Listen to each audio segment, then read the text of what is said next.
ಶರಣರ ವಚನಗಳ ಆಶಯದೊಂದಿಗೆ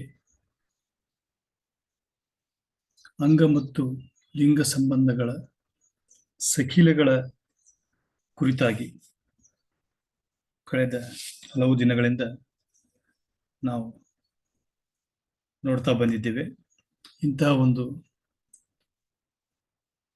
ವಚನ ತತ್ವಾನುಭವದ ಕಾರ್ಯದಲ್ಲಿ ಪಾಲ್ಗೊಂಡಿರುವಂಥ ಎಲ್ಲ ಶರಣ ತಂದೆ ತಾಯಿಗಳ ಪವಿತ್ರ ಆತ್ಮಕ್ಕೆ ಶರಣಾರ್ಥಿಗಳು. ಈಗಾಗಲೇ ನಾವು ಸ್ಥೂಲ, ಸೂಕ್ಷ್ಮ ಮತ್ತು ಕಾರಣ ಶರೀರಗಳಲ್ಲಿ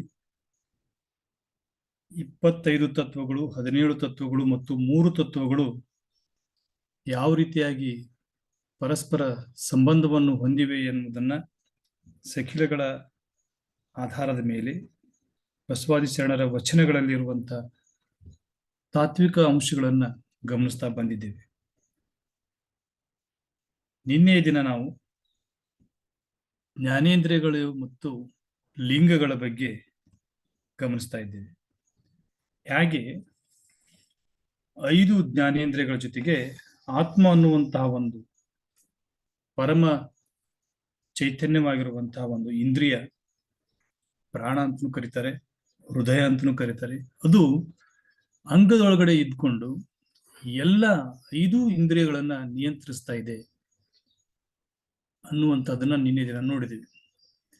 ಅದು ಸಹ ಒಂದು ಇಂದ್ರಿಯ ರೂಪದಲ್ಲಿ ಕಾರ್ಯನಿರ್ವಹಿಸ್ತಾ ಪ್ರತಿಯೊಂದು ಇಂದ್ರಿಯಗಳಿಗೆ ಅವುಗಳ ಕಾರ್ಯದ ಹಿಂದಿನ ಶಕ್ತಿಯಾಗಿ ಲಿಂಗಗಳು ಇದಾವೆ ಅನ್ನೋದನ್ನ ವಚನಕಾರರು ವಚನಗಳಲ್ಲಿ ಮತ್ತು ಸಖಿಲಗಳಲ್ಲಿ ತಿಳಿಸ್ತಾ ಬಂದಿರೋದನ್ನ ಗಮನಿಸಿದ್ದೀವಿ.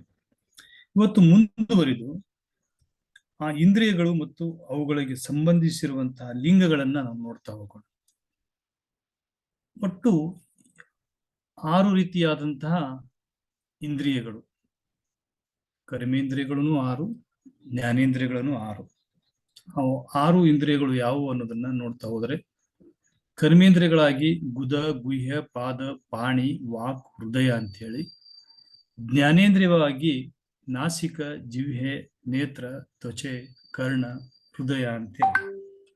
ಅದನ್ನ ಸಾಮಾನ್ಯ ಅರ್ಥದಲ್ಲಿ ನಾವು ಮೂಗು, ನಾಲಿಗೆ, ಕಣ್ಣು, ಚರ್ಮ, ಕಿವಿ ಮತ್ತು ಪ್ರಾಣ ಅಂತ ಕರಿತೀವಿ. ಇವುಗಳಿಗೆ ಕಾರ್ಯನಿರ್ವಹಿಸೋದಕ್ಕೆ ಏನಾದ್ರೂ ಒಂದು ಪ್ರಚೋದನೆ ಬೇಕಲ್ಲ. ಆ ಪ್ರಚೋದನೆ ನೀಡುವಂತಹ ಇದನ್ನ ಶರಣರು ಲಿಂಗ ಅಂತ ಕರೀತಾರೆ. ಚೇತನಕ್ಕೆ ಲಿಂಗ ಅಂತ ಕರೀತಾರೆ. ಲಿಂಗ ಅಂತಂದ್ರೆ ನಾವು ಸಾಮಾನ್ಯವಾಗಿ ದೃಷ್ಟಿಸುವಂತಹ ಇಷ್ಟಲಿಂಗ ಆಕಾರದ ಲಿಂಗ ಅಂತ ನಾವು ಭಾವಿಸಬಾರ್ದು. ಶರಣರ ದೃಷ್ಟಿಯೊಳಗ ಲಿಂಗ ಪದಕ್ಕೆ ಬಹಳ ವಿಶಾಲ ಅರ್ಥ ಇದೆ. ನಮ್ಮ ಮತಿಯ ಮಿತಿಗೆ ತರುವುದು ಅಂತಂದ್ರೆ ಅದು ಒಂದು ಚೇತನ, ಅದು ಒಂದು ಎನರ್ಜಿ, ಅದು ಕಾರ್ಯವನ್ನ ಮಾಡೋದಕ್ಕೆ ಮಾಡುವಂತ ಒಂದು ಶಕ್ತಿ. ಹೇಗೆ ಬಲ್ಬ್ ಉರಿಬೇಕಾಗಿದ್ರೆ ಅದರೊಳಗಡೆ ವಿದ್ಯುತ್ ಶಕ್ತಿ ಪ್ರವಹಿಸಿದಾಗ ಬಲ್ಬ್ ಉರಿಯುತ್ತೆ, ಹಾಗೆ ಈ 6 ಇಂದ್ರಿಯಗಳು ಕಾರ್ಯನಿರ್ವಹಿಸಬೇಕಾದ್ರೆ ಅವುಗಳ ಒಳಗಡೆ ಒಂದು ವಿದ್ಯುತ್ ಶಕ್ತಿ ರೂಪದಲ್ಲಿ ಒಂದು ಶಕ್ತಿ ಸಂಚಲನ ಆಗ್ಬೇಕು. ಆ ಶಕ್ತಿಗೆ ಶರಣರು ಲಿಂಗಗಳು ಅಂತ ಕರೆದು. ಇಲ್ಲಿ ನಾಸಿಕ ಕಾರ್ಯ ಮಾಡಬೇಕಾಗಿದ್ರೆ ಅದಕ್ಕೆ ಆಚಾರ ಲಿಂಗ ಅಂತ ಕರೀತಾರೆ. ಜಿಹ್ವೆ, ನಾಲಿಗೆ ತನ್ನ ಕೆಲಸ ಮಾಡ್ತಿರ್ಬೇಕಾದ್ರೆ ಅದಕ್ಕೆ ಗುರುಲಿಂಗ ಅಂತ ಕರೀತಾರೆ. ಕಣ್ಣು ನೇತ್ರ ಕೆಲಸ ಮಾಡಬೇಕಾದಾಗ ಅದಕ್ಕೆ ಶಿವಲಿಂಗ ಅಂತ ಕರೀತಾರೆ. ತ್ವಚೆ ಸ್ಪರ್ಶ ಜ್ಞಾನವನ್ನು ಪಡೆಯುವಂತ ತ್ವಚೆಗೆ ಸ್ಪರ್ಶ ಜ್ಞಾನ ನೀಡುವಂತದ್ದು ಜಂಗಮಲಿಂಗ ಅಂತ ಕರೀತಾರೆ. ಕಣ್ಣು ನೋಟವನ್ನ, ಕಿವಿ ಶಬ್ದವನ್ನ, ಈ ರೀತಿಯಾಗಿ ಕಿವಿ ಶಬ್ದವನ್ನು ಕೇಳಬೇಕಾಗಿತ್ತಂದ್ರೆ ಆ ಶಬ್ದವನ್ನ ಕೇಳಿಸುವಂತಹ ಪ್ರಸಾದ ಮಾಧ್ಯಮವಾಗಿ, ನೋಡ್ರಿ ಪ್ರಸಾರ ಅಂತ ನಾವೇನ್ ಕರಿತೀವಿ ಅದನ್ನ ಪ್ರಸಾದ ಲಿಂಗ ಅಂತ ಕರೆದಾರ. ಬಹಳ ಅದ್ಭುತವಾದಂತಹ ಒಂದು ಶಬ್ದವನ್ನ ಟಂಕಿಸಿದ್ದಾರೆ ಶರಣರು. ಪ್ರತಿಯೊಂದು ಶಬ್ದವನ್ನ ನಾವು ವಿವರವಾಗಿ ನೋಡ್ತಾ ಹೋದಾಗ ಹೌದಲ್ವಾ ಇದ್ರ ಅರ್ಥನೇ ಇದೆ ಅಲ್ಲ ಅಂತ ಹೇಳಿ ಆ ಶಬ್ದದೊಳಗನೆ ಅರ್ಥ ಇದೆ. ನಾವು ಅದನ್ನೇನೋ ಅಪಾರ್ಥ ಮಾಡ್ಕೊಂಡ್ಬಿಟ್ಟಿವಿ ಈಗಿನ ಒಂದು ಸಂದರ್ಭದೊಳಗೆ. ಪ್ರಸಾದ ಅಂತಂದ ತಕ್ಷಣ ನಾವು ಸ್ವೀಕರಿಸುವಂತ ಆಹಾರಕ್ಕೆ ಪದಾರ್ಥ ರೂಪದಲ್ಲಿ ನೋಡ್ತೀವಿ. ಅದು ಪ್ರಸಾದ ಅಲ್ಲ, ಪ್ರಸಾರ ಅಂತ ಅರ್ಥ ಮಾಡ್ಕೋಬೇಕು. ಯಾಕಂತಂದ್ರೆ ಕರ್ಣಕ್ಕೆ ಪ್ರಸಾದ ಲಿಂಗ ಅಂತಾರಂದ್ರೆ ಶಬ್ದ ಪ್ರಸಾರ ಆಗ್ಬೇಕಾಗಿದ್ದು ಆ ಲಿಂಗದ ಮೂಲಕ ಬಂದು ಶಬ್ದ ನಮ್ಮ ಕಿವಿಗೆ ಬೀಳುತ್ತದೆ. ಹಾಗೆ ಪ್ರಾಣ ಅನ್ನುವಂಥದ್ದು ಅದು ಆತ್ಮ ಅಂತ ಕರೀತಾರೆ. ಆತ್ಮ ಯಾವುದರ ಆಣತಿಯಂತೆ ನಡೆಯುತ್ತದೆ? ಪರಮಾತ್ಮನ ಆಣತಿಯಂತೆ ನಡೆಯುತ್ತದೆ. ಇಲ್ಲಿ ನಮ್ಮ ಶರಣರು ಅದು ಪರಮಾತ್ಮಕ್ಕೆ ಮಹಾಲಿಂಗ ಅಂತ ಕರೆದಾರ. ಹಾಗಾಗಿ ಆತ್ಮದ ಚೇತನ ಮಹಾಲಿಂಗ. ಇಲ್ಲಿ ನಾವು ಒಂದಿಷ್ಟು ಈ ಲಿಂಗಗಳಿಗೆ ಅವುಗಳ ಒಂದು ಕ್ರಮಬದ್ಧತೆಗೆ ಸ್ವಲ್ಪ ಕಟಿಬದ್ಧರಾಗಬೇಕಾಗ್ತದೆ. ಇಲ್ಲಿ ಜ್ಞಾನೇಂದ್ರಿಯಗಳು ಅವು ಸಹ ಪಂಚಮಹಾಭೂತಗಳಿಂದ ಉದಯ ಆಗಿದ್ದವು ಅಂತ ಹೇಳಿದ್ವಿ. ಇಲ್ಲಿ ನಾಸಿಕ ಅನ್ನುವಂಥದ್ದು ಅದು ಪೃಥ್ವಿ ತತ್ವ, ಜಿಹ್ವೆ ಅನ್ನುವಂಥದ್ದು ಅಪ್ಪು ತತ್ವ, ನೇತ್ರ ಅನ್ನುವಂಥದ್ದು ತೇಜ ತತ್ವ, ತ್ವಚೆ ಅನ್ನುವಂಥದ್ದು ವಾಯು ತತ್ವ, ಕರ್ಣ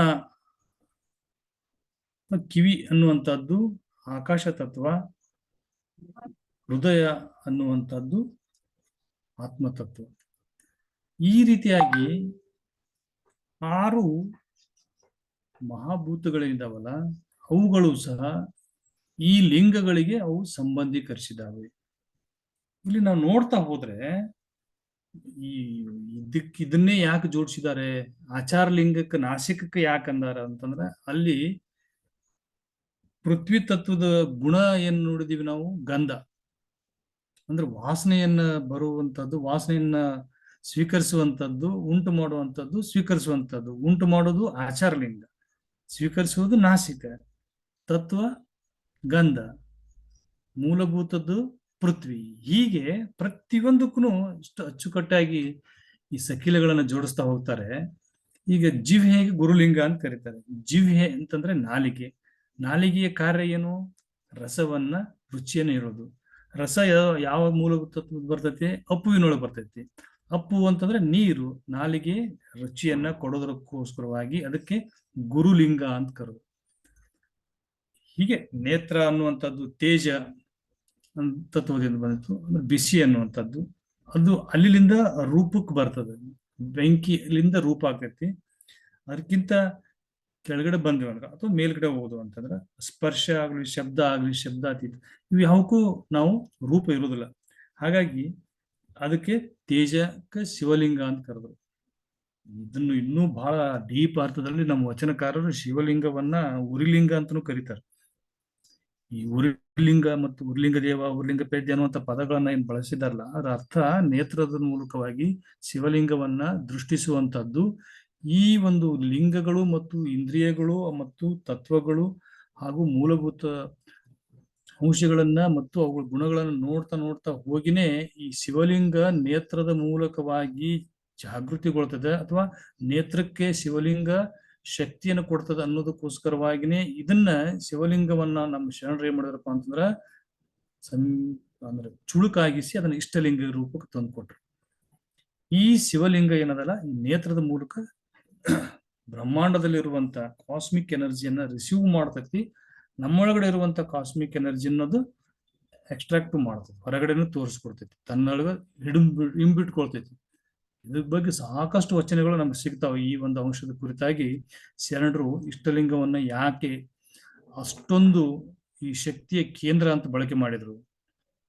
ಶಿವಲಿಂಗ ಅಂದ್ರೆ ನೇತ್ರದ ಮೂಲಕನೇ ಅದನ್ನು ಜಾಗೃತಗೊಳಿಸಬಹುದು, ಅಥವಾ ನೇತ್ರದ ಮೂಲಕ ಅದು ವಿಶ್ವದ ಇರುವಂತಹ ಕಾಸ್ಮಿಕ್ ಎನರ್ಜಿಯನ್ನ ನಮ್ಮ ಬಾಡಿ ಒಳಗಡೆ ಇನ್ಸರ್ಟ್ ಮಾಡೋದಕ್ಕೂ ಅದು ಹೆಲ್ಪ್ ಮಾಡ್ಬೋದು ಅನ್ನೋದಕ್ಕ ಇಲ್ಲಿ ಲಿಂಕ್ ಅನ್ನು ತೋರಿಸ್ತಾರೆ. ಸಕಿಲಗಳ ಮುಖ್ಯ ಉದ್ದೇಶನೇ ಅದೇ, ಬ್ರಹ್ಮಾಂಡದಲ್ಲಿರುವಂತಹ ಚೇತನವನ್ನ ಪಿಂಡಾಂಡದಲ್ಲಿರುವಂತಹ ಚೇತನ ಜೊತೆಗೆ ಸಮ್ಮಿಶ್ರಣಗೊಳಿಸೋದು, ಅಥವಾ ಅದನ್ನ ಸಂಕ್ಷಿಪ್ತ ಹೇಳಬೇಕಂದ್ರೆ ಅಂಗಕ್ಕೂ ಮತ್ತು ಲಿಂಗಕ್ಕೂ ಸಂಬಂಧವನ್ನು ಕಲ್ಪಿಸುವಂತದ್ದು.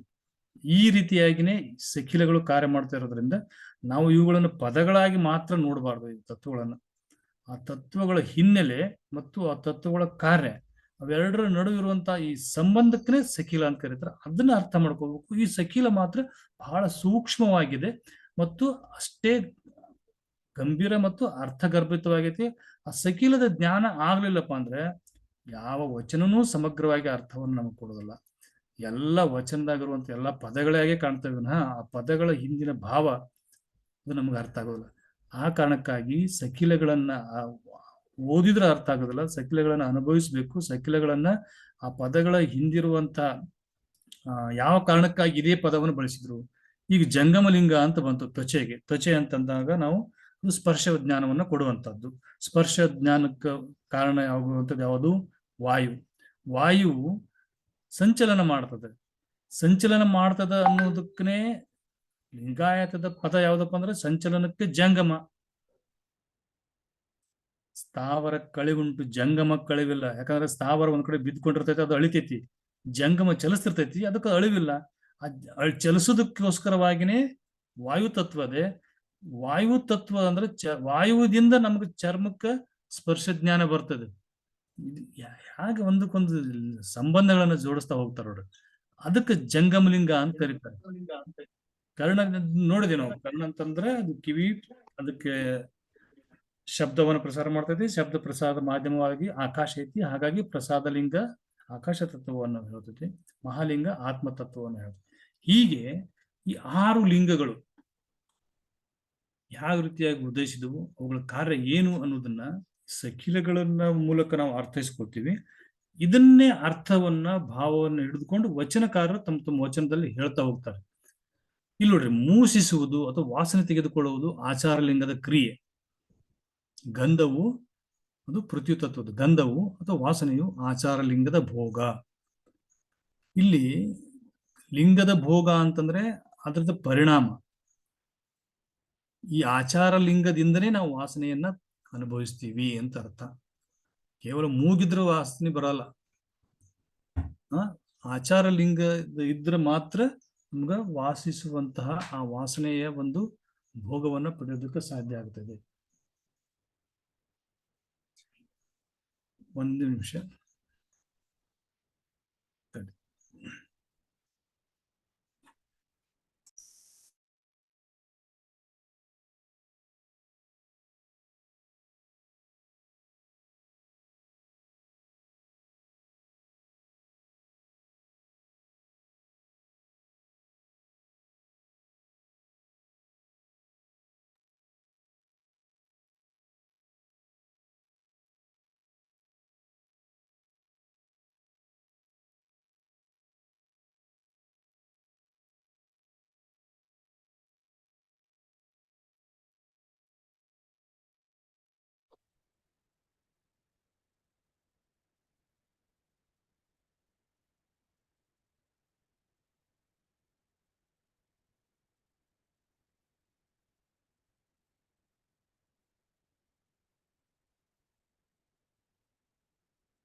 ಹೀಗೆ ಇಲ್ಲಿ ಮೂಸಿಸುವುದು ಅಂತಂದ್ರೆ ವಾಸನೆಯನ್ನು ತೆಗೆದುಕೊಳ್ಳುವಂಥದ್ದು ಆಚಾರಲಿಂಗದ ಕ್ರಿಯೆ ಆಗ್ತದೆ. ಆಚಾರಲಿಂಗದ ಭೋಗ ಆಗ್ತದೆ. ಹಾಗೇನೆ ರುಚಿಸುವುದು ಗುರುಲಿಂಗದ ಕ್ರಿಯೆ. ರುಚಿಸುವುದು ಗುರುಲಿಂಗದ ಭೋಗ. ನೋಡುವುದು ಶಿವಲಿಂಗದ ಕ್ರಿಯೆ. ನೋಟವು ಶಿವಲಿಂಗದ ಭೋಗ. ಸ್ಪರ್ಶಿಸುವುದು ಜಂಗಮಲಿಂಗದ ಕ್ರಿಯೆ. ಸ್ಪರ್ಶವು ಜಂಗಮಲಿಂಗದ ಭೋಗ. ಕಿವಿಯಿಂದ ಕೇಳುವುದು ಪ್ರಸಾದಲಿಂಗದ ಕ್ರಿಯೆ. ಶಬ್ದವು ಪ್ರಸಾದಲಿಂಗದ ಭೋಗ. ಗಂಧ, ರಸ, ರೂಪ, ಸ್ಪರ್ಶ, ಶಬ್ದ ಇವೆಲ್ಲವುಗಳ ತೃಪ್ತಿಯು ಹೃದಯವಾಗಿ ಮಹಾಲಿಂಗಕ್ಕೆ ತೃಪ್ತಿಯಾಗುತ್ತದೆ. ಈ ರೀತಿಯಾಗಿ ಒಟ್ಟಾರೆಯಾಗಿ ಈ 6 ಲಿಂಗಗಳಿಗೆ ಯಾವ ರೀತಿಯಾಗಿ ಪಂಚಮಹಾಭೂತಗಳು ಸಂಬಂಧವನ್ನು ಹೊಂದಿವೆ ಮತ್ತು ಅವುಗಳು ಜ್ಞಾನೇಂದ್ರಿಯಗಳು ಯಾವ ರೀತಿ ಕಾರ್ಯವನ್ನು ಮಾಡ್ತವೆ ಅನ್ನೋದನ್ನ ಇಲ್ಲಿ ನಾವು ನೋಡ್ತೇವೆ. ಇದನ್ನೇ ಆದೈನವರು ತಮ್ಮ ಒಂದು ವಚನದಲ್ಲಿ ಇದೇ ಭಾವವನ್ನ ತಿಳಿಸ್ತಾರ. ಅವರು ಶಿವಭಾವದಿಂದ ಆತ್ಮ ಹುಟ್ಟಿ ಶಿವ ತಾನೆಂಬ ಉಭಯವನ್ನು ಅಲಂಕರಿಸಿದನಾಗಿ ಆತ್ಮಂಗೆ ಭಾವವೆಂಬ ಹೆಸರಾಯಿತು. ಆತ್ಮ ಬಂದು ಆಕಾಶವ ಕೂಡಿದಲ್ಲಿ ಜ್ಞಾನವೆಂಬ ಹೆಸರಾಯಿತು. ಆತ್ಮ ಬಂದು ವಾಯುವ ಕೂಡಿದಲ್ಲಿ ಅಹಂಕಾರವೆಂಬ ಹೆಸರಾಯಿತು. ಆತ್ಮ ಬಂದು ಅಪ್ಪುವ ಕೂಡಿದಲ್ಲಿ ಬುದ್ಧಿ ಎಂಬ ಹೆಸರಾಯಿತು. ಆತ್ಮ ಬಂದು ಪೃಥ್ವಿಯ ಕೂಡಿದಲ್ಲಿ ಚಿತ್ತೆಂಬ ಹೆಸರಾಯಿತು. ಚಿತ್ತು ಆಚಾರ್ಯಲಿಂಗವ ಧರಿಸಿಪ್ಪುದು, ಬುದ್ಧಿ ಗುರುಲಿಂಗವ ಧರಿಸಿಪ್ಪುದು, ಅಹಂಕಾರ ಶಿವಲಿಂಗವ ಧರಿಸಿಪ್ಪುದು, ಮನಸ್ಸು ಜಂಗಮಲಿಂಗವ ಧರಿಸಿಪ್ಪುದು, ಜ್ಞಾನ ಪ್ರಸಾದ ಲಿಂಗವ ಧರಿಸಿಪ್ಪುದು, ಭಾವ ಮಹಾಲಿಂಗವ ಧರಿಸಿಪ್ಪುದು. ಸೌರಾಷ್ಟ್ರ ಸೋಮೇಶ್ವರ ಲಿಂಗ ತಾನು ತಾನಾಗಿರಬೇಕು. ಈ ವಚನದಲ್ಲಿ ನಾವು ಗಮನಿಸ್ತಾ ಇರಬೇಕಾದಂತಹ ಎರಡು ಅಂಶಗಳು ಏನು ಅಂತಂದ್ರೆ, ನಾವು ಸ್ಥೂಲ ಶರೀರದಲ್ಲಿರುವಂತ 25 ಅಂಶಗಳನ್ನು ಸಹ ನಾವು ಗಮನಿಸಿದ್ದೇವೆ. 5 ಕರ್ಮೇಂದ್ರಿಯಗಳು, 5 ಜ್ಞಾನೇಂದ್ರಿಯಗಳು, 5 ವಿಷಯಗಳು, 5 ವಾಯುಗಳು, 4 ಅಂತಃಕರಣ ಚತುಷ್ಟಯಗಳು, ಆತ್ಮ ಅನ್ನುವಂಥ ತತ್ವಗಳನ್ನ ವಿವರವಾಗಿ ನಾವು ನೋಡಿದ್ದೀವಿ ಸ್ಥೂಲ ಶರೀರದಲ್ಲಿ. ಹಾಗೇನೆ ಸೂಕ್ಷ್ಮ ಶರೀರದಲ್ಲಿ ನಾವು ನೋಡಿದೆ, ಕಣ್ಣೊಳಗೆ ಕಣ್ಣು ಅನ್ನುವಂತ ವಚನದೊಳಗೆ ಹೇಳ್ತಾ ಇದ್ರು. 5 ಕರ್ಮೇಂದ್ರಿಯಗಳದಾವು, 5 ಜ್ಞಾನೇಂದ್ರಿಯಗಳದಾವು, 5 ವಾಯುಗಳದಾವು. ದಶವಾಯುಗಳನ್ನ 5 ಸ್ಥೂಲ ಶರೀರಕ್ಕೆ, 5 ಸೂಕ್ಷ್ಮ ಶರೀರಕ್ಕೆ ಹಂಚಿದ್ರು. ಅಲ್ಲಿ ಮನ ಮತ್ತು ಬುದ್ಧಿ ಅನ್ನುವಂತ 2 ತತ್ವಗಳು ಸೂಕ್ಷ್ಮ ಶರೀರಕ್ಕೆ ಇರ್ತಾವ ಅಂತ ಹೇಳಿದ್ರು. ಆ ಮನ ಮತ್ತು ಬುದ್ಧಿ ಅಂದ್ರೆ ಏನು ಅನ್ನೋದನ್ನ ಇಲ್ಲಿ ಆದಾಯನವ್ರು ಹೇಳ್ತಾರೆ. ಹಾಗೇನೆ ಕಾರಣ ಶರೀರದೊಳಗೆ ಇರುವಂತ 3 ತತ್ವಗಳು ಚಿತ್ತ, ಅಹಂಕಾರ, ಆತ್ಮ ಅಂತೇಳಿ. ಈ ಚಿತ್ತು ಅಹಂಕಾರ ಅಂದ್ರೆ ಏನು ಅನ್ನೋದನ್ನು ಸಹ ಈ ವಚನದಲ್ಲಿ ಹೇಳ್ತಾರೆ. ಈಗ ಒಟ್ಟಾರೆಯಾಗಿ ಸ್ಥೂಲ, ಸೂಕ್ಷ್ಮ, ಕಾರಣ 3 ಶರೀರದಲ್ಲಿರುವಂತ ಆ ತತ್ವಗಳು, 45 ತತ್ವಗಳ ಕುರಿತಾಗಿ ಈ ವಚನದಿಂದ ನಾವು ಕಂಪ್ಲೀಟ್ ಆಗಿ ಆ ತತ್ವಗಳನ್ನ ತಿಳ್ಕೊಳ್ತೀವಿ. ಆ ತತ್ವಗಳ ಮುಂದಿನ ಕೊಂಡಿ ಅಥವಾ ಮುಂದಿನ ಬೆಸುಗೆ ಯಾವ್ದಂದ್ರೆ ಲಿಂಗಗಳು. ಆ ಲಿಂಗಕ್ಕೂ ಸಹ ಇಲ್ಲಿ ಈ ವಚನದಲ್ಲಿ ಹೇಳ್ತಾ ಹೋಗ್ತಾರೆ.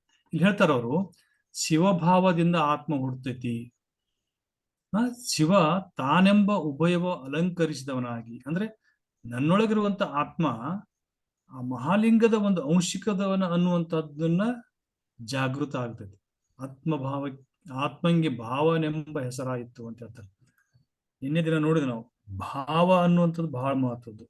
ಮನಸ್ಸಿನಕ್ಕಿಂತಲೂ ಭಾವ ಮಹತ್ವದ್ದು. ಭಾವ ಇದ್ದಾಗ ಮಾತ್ರ ಮನಸ್ಸು ಇಚ್ಛಿಸ್ತದ, ಅವಾಗ ತನ್ನ ಇಚ್ಛೆಯನ್ನು ಪೂರೈಸೋದಕ್ಕೋಸ್ಕರವಾಗಿ ಕರ್ಮೇಂದ್ರಿಯಗಳು ಮತ್ತು ಜ್ಞಾನೇಂದ್ರಿಯಗಳನ್ನು ಬಳಸ್ತದೆ ಅಂತ ಹೇಳಿ. ಹೀಗೆ ಆ ಭಾವ ಅಂತ ಹೆಸರಾಗ್ತದಲ್ಲ, ಆತ್ಮ ಬಂದು ಆಕಾಶವಾಗಿ ಕೂಡಿದ್ರೆ, ಆತ್ಮ ಪ್ಲಸ್ ಆಕಾಶ ಏನು ಗೊತ್ತಾಗ್ತಂದ್ರೆ ಜ್ಞಾನ ಅಂತ ಹೆಸರಾಗ್ತದೆ. ಹಾಗೇನೆ ಆತ್ಮ ಪ್ಲಸ್ ವಾಯು ಕೂಡಿದಾಗ ಅಹಂಕಾರ ಆಗ್ತದೆ. ಆತ್ಮ ಪ್ಲಸ್ ಅಪ್ಪು ಕೂಡಿತಪ್ಪ ಅಂದ್ರೆ ಬುದ್ಧಿ ಅಂತ ಆಗ್ತದೆ. ಈ ರೀತಿಯಾಗಿ ಜ್ಞಾನ, ಅಹಂಕಾರ, ಬುದ್ಧಿ ಯಾವ ರೀತಿ ಹುಡ್ತಾವು ಅಂತ ಹೇಳಿದ್ಮೇಲೆ, ಇನ್ನು ಉಳಿದಿರೋದಂಥದ್ದು ಚಿತ್ತ. ನಾವು ಹೇಳಿದೇವೆ ನಿನ್ನೆ, ಚಿತ್ತ ಅನ್ನುವಂತಂದ್ರೆ ಅದು ಕಾರಣ ಶರೀರದ ಒಂದು ತತ್ವ. ಕಾರಣ ಶರೀರ ಏನ್ ಮಾಡ್ತದಪ್ಪ ಅಂದ್ರ ಈ ಸೂಕ್ಷ್ಮ ಮತ್ತು ಸ್ಥೂಲ ಶರೀರದ ಕ್ರಿಯೆಗಳನ್ನ ಮತ್ತು ಕ್ರಿಯಾಫಲಗಳನ್ನ ಅದು ಸಂಗ್ರಹಿಸಿಡುವಂತ ಒಂದು ಕೊಠಡಿ ಅಂತ ಹೇಳಿ. ಚಿತ್ತದಂದ್ರೆ ಎಲ್ಲವೂ ಸಹ ನಾವು ಮಾಡುವಂತ ಚಟುವಟಿಕೆಗಳ ಎಲ್ಲವೂ ಸಹ ಚಿತ್ತದಲ್ಲಿ ಸಂಗ್ರಹ ಆಗಿರ್ತದೆ. ಆ ಚಿತ್ತದಲ್ಲಾಗಿರುವಂತಹ ಸಂಗ್ರಹವನ್ನು ಅಂದ್ರೆ ಆ ನೆನಪನ್ನ ಮತ್ತೆ ಮರಳಿಸುವುದಕ್ಕೋಸ್ಕರವಾಗಿ ಇವತ್ತ ವೈಜ್ಞಾನಿಕವಾಗಿ ಅದನ್ನ ಸಾಬೀತುಪಡಿಸ್ತಾ ಇದ್ದಾರೆ ಮನೋವಿಜ್ಞಾನಿಗಳು. ಅದನ್ನ ಹಿಪ್ನಾಟಿಸಮ್ ಟೈಪ್ ಮಾಡಿ ನಿಮ್ಮ ಬಾಲ್ಯದಲ್ಲಿರುವಂತ ನೀವು ಕೈಗೊಂಡಿರುವಂತ ಚಟುವಟಿಕೆಗಳನ್ನ ಈ ಅಷ್ಟು ಸ್ಟ್ರಾಂಗ್ ಅದ ಅಂತಂದ್ರೆ ಇವತ್ತಿನ ಸೈಕಾಲಜಿ ಅಂತಂದ್ರೆ, ನಿಮಗ ಸಪೋಸ್ ನೀವು ಬಾಲ್ಯದಲ್ಲಿ ಜನವರಿ 1ನೇ ತಾರೀಕು ನಿಮ್ಮ ಜನನದ ಡೇಟಿಗೆ ನೀವು ಏನೇನ್ ಚಟುವಟಿಕೆಗಳನ್ನು ಕೈಗೊಂಡಿರಿ ಅನ್ನೋದು ಎಲ್ಲವೂ ಸಹ ಚಿತ್ತದಲ್ಲಿ ಸ್ಟೋರ್ ಆಗಿರ್ತದೆ. ಅದನ್ನ ಯಥಾವತ್ತಾಗಿನೇ 24 ಗಂಟೆಗಳ ಇರುವುದು ಎಲ್ಲವನ್ನೂ ರಿಕಾಲ್ ಮಾಡಿ ತೋರಿಸಬಹುದು ಅನ್ನೋದನ್ನ ಇವತ್ತಿನ ಮನೋವಿಜ್ಞಾನಿಗಳು ಹೇಳ್ತಾ ಇದ್ದಾರೆ. ಆ ರೀತಿಯಾಗಿ ನಮ್ಮ ಕಾರಣ ಶರೀರ ಅನ್ನುವಂಥದ್ದು ಅದು ನಮ್ಮಲ್ಲಿರುವಂತ ಎಲ್ಲಾ ಚಟುವಟಿಕೆಗಳ ಸ್ಟೋರೇಜ್. ಅದು ನಾನು ಹೇಳಿದೆ ನಿನ್ನೆ, ಅದು ಒಂದು ರೀತಿ ಡ್ರೈವ್ ಇದ್ದ ಹಾಗೆ. ಅದು ಒಂದು ರೀತಿ ನಮ್ಮೆಲ್ಲ ಮೆಮೊರಿಯನ್ನ ಸ್ಟೋರ್ ಮಾಡುವಂತದ್ದು. ನಮ್ಮ ಎಕ್ಸ್ಟರ್ನಲ್ ಡಿವೈಸಸ್ಗೆ ಲಿಮಿಟ್ ಇರ್ತೈತೆ ಸ್ಟೋರೇಜ್ಗೆ, ಆ ಚಿತ್ತಕ್ಕೆ ಅನ್ಲಿಮಿಟೆಡ್ ಸ್ಟೋರೇಜ್. ಅದು ಎಲ್ಲವನ್ನೂ ಸಂಗ್ರಹ ಮಾಡಿಟ್ಬಿಡ್ತದೆ. ಅದಕ್ಕ ಆತ್ಮ ಪ್ಲಸ್ ಪೃಥ್ವಿಯಿಂದ ಉಂಟಾಗಿರ್ತದೆ ಅಂತ ಹೇಳ್ತಾರೆ. ಸರಿ, ಈ ಚಿತ್ತ, ಬುದ್ಧಿ, ಅಹಂಕಾರ, ಮನಸ್ಸು, ಜ್ಞಾನ, ಭಾವ ಇವುಗಳು 6 ತತ್ವಗಳದಾವಲ್ಲ, ಈ 6 ತತ್ವಗಳನ್ನ ನಿಯಂತ್ರಿಸುವಂತಹ ಶಕ್ತಿಗೆ 6 ಲಿಂಗಗಳು ಅಂತ ಆದಾಯನವರು ಹೇಳ್ತಾರೆ. ಇಲ್ಲಿ 6 ಲಿಂಗಗಳು 6 ತತ್ವಗಳನ್ನು ನಿಯಂತ್ರಿಸ್ತವಂದ್ರಲ್ಲ, ಚಿತ್ತನ್ನು ನಿಯಂತ್ರಿಸುವಂತದ್ದು ಆಚಾರ ಲಿಂಗ ಅಂತ ಕರೀತಾರೆ. ಇಲ್ಲಿ ಗಮನಿಸ್ರಿ, ಚಿತ್ತು ಅನ್ನುವಂಥದ್ದು ಪೃಥ್ವಿ ತತ್ವದಿಂದ ಹೇಳ್ತಾರ. ಆಚಾರ ಲಿಂಗ ನೋಡಿದೆ ನಾವು ಪ್ರಾರಂಭದಲ್ಲಿ, ಪೃಥ್ವಿ ತತ್ವವನ್ನ ಪ್ರತಿನಿಧಿಸ್ತದೆ. ಹಾಗಾಗಿ ಚಿತ್ತು ಆಚಾರ ಲಿಂಗವ ಧರಿಸಿಪ್ಪುದು. ಬುದ್ಧಿ ಅದು ಅಪ್ಪು ತತ್ವ, ಅಂದ್ರೆ ಬುದ್ಧಿ ಗುರುಲಿಂಗದ ಧರಿಸಿಪ್ಪುದು. ಅಹಂಕಾರ ಶಿವಲಿಂಗವ ಧರಿಸಿಪ್ಪುದು. ಮನಸ್ಸು ಜಂಗಮಲಿಂಗವ ಧರಿಸಿಪ್ಪುದು. ಜ್ಞಾನ ಪ್ರಸಾದ ಲಿಂಗವ ಧರಿಸಿಪ್ಪುದು. ಭಾವ ಮಹಾಲಿಂಗವ ಧರಿಸಿಪ್ಪುದು. ಸೌರಾಷ್ಟ್ರ ಸೋಮೇಶ್ವರ ತಾನು ತಾನಾಗಿರಬೇಕು ಅಂತ ಹೇಳ್ತಾರೆ. ಇಲ್ಲಿ ಈ ಒಂದು ವಚನ ಸಮಗ್ರವಾಗಿ ನಮಗೆ ಷಡ್ವಿಧ ಸಕಿಲವನ್ನ ಸೆರೆ ಹಿಡಿದುಕೊಂಡು ಚಿತ್ತ, ಬುದ್ಧಿ, ಅಹಂಕಾರ, ಮನಸ್ಸು, ಭಾವ, ಜ್ಞಾನ ಅನ್ನುವಂತ ಈ ಅಗೋಚರವಾಗಿರುವಂತ ತತ್ವಗಳೇನದವಲ್ಲ, ಇವುಗಳಿಗೆ ಲಿಂಗವನ್ನ ಸಮೀಕರಿಸ್ತಾ ಹೋಗ್ತಾ ಇದೆ. ಹೀಗೆ ನಾವು ಲಿಂಗಗಳನ್ನ ಅರಿತುಕೊಳ್ಬೇಕಾಗ್ತದೆ. ಆ ಲಿಂಗಗಳು ಯಾವ ರೀತಿ ಇದಾವ ಅನ್ನೋದನ್ನ ತೋಂಟ ಸಿದ್ಧಲಿಂಗೇಶ್ವರ ಹೇಳ್ತಾರೆ. ಶಿವಭಾವದಿಂದ ಆತ್ಮ ಹುಟ್ಟಿ ಶಿವ ತಾನೆಂಬ ಅಲಂಕರಿಸಿದವನಾಗಿ ಆತ್ಮಂಗೆ ಭಾವವೆಂಬ ಹೆಸರಾಯಿತು. ಆತ್ಮನು ಆಕಾಶವ ಬಂದು ಕೂಡದಲ್ಲಿ ಜ್ಞಾನವೆಂಬ ಹೆಸರಾಯಿತು. ಸೇಮ್ ಆದೈನವರ ಏನು ವಚನ ಇದಲ್ಲ, ಅದೇ ವಚನದ ಭಾವವನ್ನೇ ಇಲ್ಲಿ ತೋಂಟದ ಸಿದ್ಧಲಿಂಗೇಶ್ವರರು ತಮ್ಮ ಒಂದು ವಚನದಲ್ಲಿ ಹೇಳ್ತಾರೆ. ಆತ್ಮನು ವಾಯು ಬಂದು ಬೆರೆಸಿದಲ್ಲಿ ಮನಸ್ಸೆಂಬ ಹೆಸರಾಯಿತು. ಆತ್ಮನು ಅಗ್ನಿಯ ಬಂದು ಕೂಡಿದಲ್ಲಿ ಅಹಂಕಾರವಾಯಿತು. ಆತ್ಮನು ಅಪ್ಪುವ ಬಂದು ಬೆರೆಸಿದಲ್ಲಿ ಬುದ್ಧಿ ಎಂಬ ಹೆಸರಾಯಿತು. ಆತ್ಮನು ಪೃಥ್ವಿಯ ಬಂದು ಕೂಡಿದಲ್ಲಿ ಚಿತ್ತ ಎಂಬ ಹುಟ್ಟಿತ್ತು. ಚಿತ್ತವು ಆಚಾರಲಿಂಗ ಧರಿಸಿಪ್ಪುದು. ಬುದ್ಧಿಯು ಗುರುಲಿಂಗವ ಧರಿಸಿಪ್ಪುದು. ಅಹಂಕಾರ ಶಿವಲಿಂಗವ ಧರಿಸಿಪ್ಪುದು. ಮನಸ್ಸು ಜಂಗಮಲಿಂಗವ ಧರಿಸಿಪ್ಪುದು. ಭಾವವು ಮಹಾಲಿಂಗವ ಧರಿಸಿಪ್ಪುದು. ಈ ಭೇದವನ್ನು ಅರಿದು ಲಿಂಗವ ಧರಿಸಬಲ್ಲವರಾಗಿ ನಿಮ್ಮ ಶರಣರು ಸರ್ವಾಂಗ ಲಿಂಗಿಗಳಯ್ಯ. ಬಸವ, ಪ್ರಭು, ಚನ್ನಬಸವಣ್ಣ ಮೊದಲಾದ ವೀರ ಶಿವೈಕ್ಯರ ಬಂಟರ ಬಂಟನಾಗಿರಿಸಯ್ಯ ಮಹಾಲಿಂಗ ಗುರು ಶಿವಸಿದ್ದೇಶ್ವರ ಪ್ರಭುವೇ. ಈ ಒಂದು ವಚನದೊಳಗ ನಮಗ ಒಂದು ಗಮನಿಸಬೇಕಾದಂತ ಪ್ರಮುಖ ಅಂಶ ಅಂದ್ರೆ, ಈ ರೀತಿಯಾಗಿ 6 ತತ್ವಗಳನ್ನ ಹೊಂದಿರುವಂತಹ, 6 ತತ್ವಗಳನ್ನು ನಿಯಂತ್ರಿಸಿರುವಂತಹ 6 ಲಿಂಗಗಳನ್ನ ಅರಿತುಕೊಂಡೇ ಲಿಂಗಧಾರಣೆಗಳನ್ನ ಧರಿಸಬೇಕು ಅಂತ ಹೇಳ್ತಾರ. ನಾವು ಕೊರಳಗ ಕಟ್ಕೊಂಡಿರುವಂತ ಇಷ್ಟಲಿಂಗ ಹೇಳ್ತಾರ, ಈ ಭೇದವನ್ನು ಅರಿದು ಲಿಂಗವ ಧರಿಸಬಲ್ಲವರಾಗಿ. ತಿಳ್ಕೊಬೇಕು ನಾವು 6 ಲಿಂಗಗಳ ಬಗ್ಗೆ. 6 ಲಿಂಗಗಳನ್ನ ತಿಳ್ಕೊಂಡಾಗ ನಾವು ಧರಿಸಿರುವಂತ ಇಷ್ಟಲಿಂಗ ಪರಿಣಾಮವನ್ನ ತೋರುವಂತಹದ್ದು. ಅಂದ್ರೆ ಯಾವಾಗ ನಾವು ಯಾವುದಕ್ಕೆ ನಾವು ಆಚಾರ ಲಿಂಗ ಅಂತ ಕರಿಬೇಕು, ಯಾವುದನ್ನು ಗುರುಲಿಂಗ ಅಂತ ಕರಿಬೇಕು, ಯಾವುದನ್ನು ಶಿವಲಿಂಗ ಅಂತ ಕರಿಬೇಕು, ಯಾವುದು ಜಂಗಮಲಿಂಗ ಅಂತ ಕರಿಬೇಕು, ಯಾವುದು ಪ್ರಸಾದ ಲಿಂಗ ಅಂತ ಕರಿಬೇಕು, ಯಾವುದನ್ನು ಮಹಾಲಿಂಗ ಅಂತ ಕರಿಬೇಕು. ಹಾಗಾಗಿ ಈ ಲಿಂಗಾಯತ ಪರಂಪರೆಯ ಮಠಗಳಲ್ಲಿ ಇರುವಂತಹ ಮಠಾಧೀಶರು ಸಾಮಾನ್ಯವಾಗಿ ಪರಸ್ಪರ ತಾವು ಮಾತಾಡ್ಬೇಕಾದಾಗ ಮೂಗು ಅಂತ ನೇರವಾಗಿ ಅನ್ನಲ್ಲ, ಅವರು ಆಚಾರಲಿಂಗ ಅಂತ ಹೇಳ್ತಾರೆ. ನಾಲಿಗೆ ಅಂತನೂ ಅನ್ನಲ್ಲ, ಗುರುಲಿಂಗ ಅಂತ ಕರೀತಾರೆ. ಕಣ್ಣಿಗೆ ಶಿವಲಿಂಗ ಅಂತಾನೆ ಕರೀತಾರೆ ಅವರು. ಚರ್ಮಕ್ಕೆ ಜಂಗಮಲಿಂಗನ ಅಂತ ಕರೀತಾರೆ. ಕಿವಿಗೆ ಪ್ರಸಾದ ಲಿಂಗ ಅಂತಾನೆ ಕರೀತಾರೆ. ಆತ್ಮಕ್ಕೆ ಮಹಾಲಿಂಗನ ಅಂತ ಕರೀತಾರೆ. ಆ ಪದಗಳನ್ನ ತಮ್ಮ ಒಂದು ದಿನನಿತ್ಯದ ಬಳಕೆಯೊಳಗೆ ಬಳಸ್ತಾರೆ ಅವರು. ಆ ಬಳಸುವುದರಿಂದ ಯಾವುದು ಲಿಂಗ, ಈ ಲಿಂಗಗಳು ಅವುಗಳನ್ನು ಕೊಡುವಂತಹ ಒಂದು ಪರಿಣಾಮವನ್ನ ಅರ್ಥಕೊಳ್ಳೋದು ಸಾಧ್ಯ ಆಗ್ತದೆ. ಅಂತಹ ಯಾರು ಮಾಡಿದ್ರು ಅಂತಂದ್ರೆ ಬಸವಣ್ಣವರು, ಅಲ್ಲಮ ಪ್ರಭುಗಳು, ಚನ್ನಬಸವಣ್ಣವರು, ಇವರೆಲ್ಲ ಮೊದಲಾದವರು ಮಾಡಿದ್ರು. ಅವರ ಒಂದು ಬಂಟನಾಗಿರಿಸು ನನ್ನನ್ನು ಅಂತೇಳಿ ತೋಂಟದ ಸಿದ್ಧಲಿಂಗೇಶ್ವರ ಕೇಳ್ತಾರೆ. ಅದರ ಅರ್ಥ ಈ ರೀತಿಯಾಗಿ ನಾವು ಕೇವಲ ಇಷ್ಟಲಿಂಗ ಒಂದನ್ನಲ್ಲ, ಈ 6 ಲಿಂಗಗಳ ಬಗ್ಗೆ ನಾವು ತಿಳ್ಕೋಬೇಕಾಗ್ತದೆ. ಈ 6 ಲಿಂಗಗಳ ಬಗ್ಗೆ ಅರಿತುಕೊಂಡಾಗ ಮಾತ್ರ ನಿಜವಾದ ಲಿಂಗದ ಒಂದು ಪರಿಚಯ ನಮಗಾಗ್ತದೆ.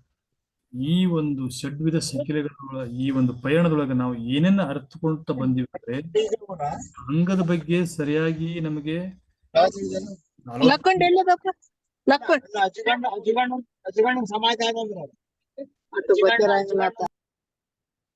45 ತತ್ವಗಳನ್ನ ಅರಿತುಕೊಂಡಿವಿ. ಅಂಗ ಅಂದ್ರೆ ಏನು ಅಂತ ಗೊತ್ತಾಯ್ತು.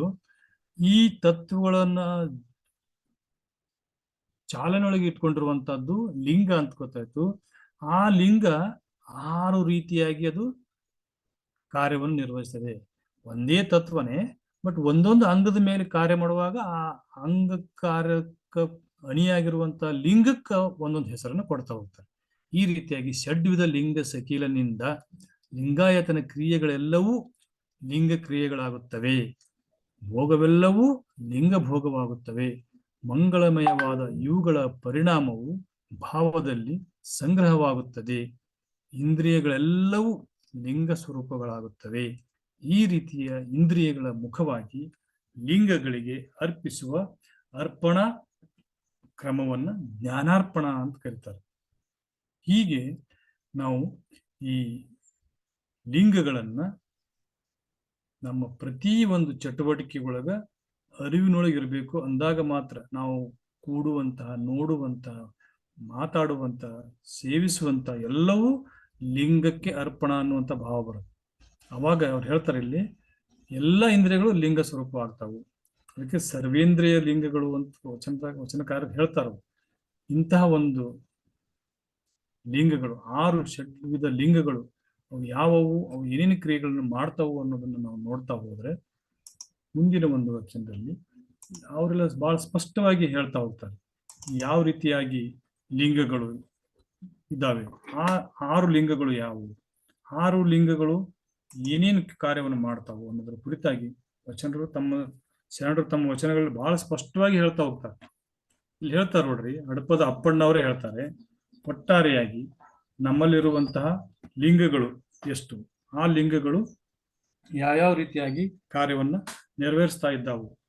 ಆಚಾರಲಿಂಗ, ಗುರುಲಿಂಗ, ಶಿವಲಿಂಗ, ಜಂಗಮಲಿಂಗ, ಪ್ರಸಾದಲಿಂಗ, ಮಹಾಲಿಂಗದಳು ಬೆರೆದರೆ ಬಸವ ಪ್ರಿಯ ಕೂಡಲ ಚನ್ನ ಬಸವಣ್ಣ ಅಂತ ಹೇಳ್ತಾರೆ. ಇಲ್ಲಿ ಅವರು ಬಹಳ ಸ್ಪಷ್ಟವಾಗಿ ಹೇಳ್ತಾರೆ. ಅವರು 6 ಲಿಂಗಗಳು ಅದಾವು. 6 ಲಿಂಗಗಳೊಳಗ ಆಚಾರ ಲಿಂಗ ಅದ, ಗುರುಲಿಂಗ ಅದ, ಹಾಗೇನೆ ಶಿವಲಿಂಗ ಅಂತದ, ಜಂಗಮಲಿಂಗ ಅಂತದ, ಪ್ರಸಾದಲಿಂಗ ಅಂತದ, ಮಹಾಲಿಂಗ.